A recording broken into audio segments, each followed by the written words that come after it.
and bass-nek a gyökerei azok egyértelműen ebben a 80-as évek végi, 90-es évek elejé rave hardcore korszakban keresendőek. Akkor még azért sokkal lassabb volt a tempó, tehát ilyen 130-140 BPM körüli sebességek mentek, nagyjából a mostani dubstepnek megfelelő sebességről beszélünk.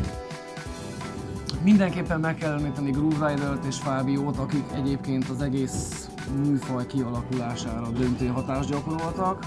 Ugye Goldie a Metalheadz élén ugyancsak nagyon nagy jelentőséggel bír. Az atmoszférikus hangzás képviselője LTJ Bukem és a Good Looking.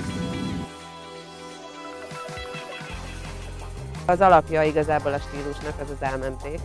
Ez a legtöbbet mintázott dob loop, amit használtak így igazából a zenetörténetben, illetve az elektronikus zenékben minden stílusban, hip-hopban ugyanúgy használták, mint breakbeatben, mint dubban, ami Winston Allman Brothers című zenéjéből mintázták.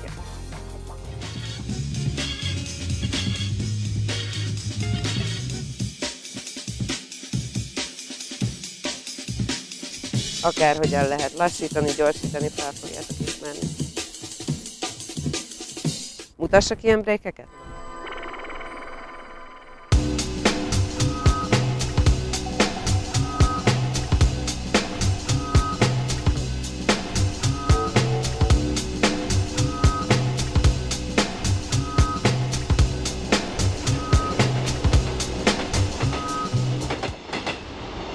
Elég sokfelől építkezett, például a 60-as évek soul funk zenéiből a 90-es évek közepén vált szét a drum and bass különféle irányzatokra. Ezek közül az egyik volt az úgynevezett atmoszférikus drum and bass. Az első dolog, ami eszembe jut a Good Looking-gal kapcsolatban, hogy szinte az összes zene egyenes. Tehát gyakorlatilag egy folyamatos hullámzás a zenében, és ugyanakkor mégis konstans, hiszen az ütemképletben nagyon nincsen változás. Meghallgattam a negyedik részét az LTJ Bukem-féle Progression Sessions mix sorozatnak, és azt vettem észre, hogy ha levennénk a dobot, akkor egy teljesen vastag, akár ambient szettet is kaphatnánk. Tehát a drum and bass-nek egy sokkal zeneibb, sokkal mélyebb értelemmel bíró stílusa az atmoszférikus drum and bass, ami egészen tökéletesen ötvözi a különféle instrumentális zenéknek a lehető legtöbb stílusjegyét. Megtaláltam benne azokat az elemeket, amiket előtte is kerestem a zenében, hogy legyenek hangszerek, hogy legyen egy jó vokál, és Makoto, illetve Konrád azt hiszem ezen a téren elég jól áll. Iskola példaként említhetném például a Golden Girl című zenéjüket.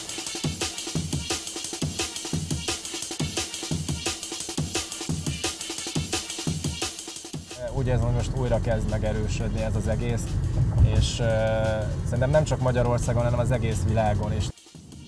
Aki egy picikét eltérőt szeretne a megszokott 4/4-es ritmus helyett, de nem a hip-hopot választaná, vagy nem a dubstepet, az mindenképpen a drum and basshez forduljon.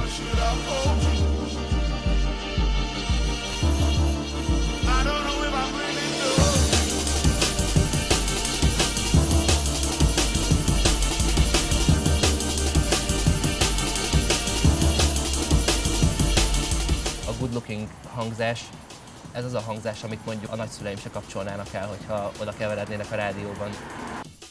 Mert ez a zene, ez annyira közel megy az emberekhez, hogy van benne valami olyan energia a basszus miatt egyébként, meg a vokál miatt, ami szerintem örökre maradandóvá teszi ezt a zenét. Talán Kristónak tudnám idézni azt a hasonlatát, amit mondott, hogy ez az a fajta zene, ami nem szemből csap arcon, hanem igazából hátulról ölel át.